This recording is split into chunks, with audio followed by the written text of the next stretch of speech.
Ipagtanggol ang api, iwaksi ang tiwali, iwasto ang mali.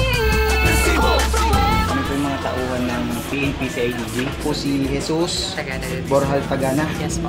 Ruman walang atrasan, ang atay katotohanan at katarungan. Bali ako po, nag-refer lang po ko talaga sa kanya. Iwaksi ang tiwali, iwasto ang mali.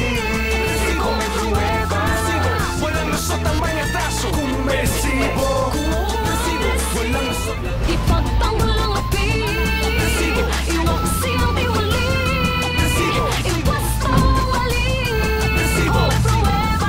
Kaya lang naman nagawa yun dahil sa hirap ng buhay. Hindi naman makakabuhay yung magkano lang yung sahod eh. Kung kaya ko lang di buhayin, bubuhayin ko yun. Hindi ko na yung bebenta. Kaya po naiisip ko na lang po na maghahanap na lang po ako ng mag-a-adapt sa baby ko po. Para tulungan ako. Yun po, pumunta po ako doon sa may Facebook page po kung saan yung illegal adoption.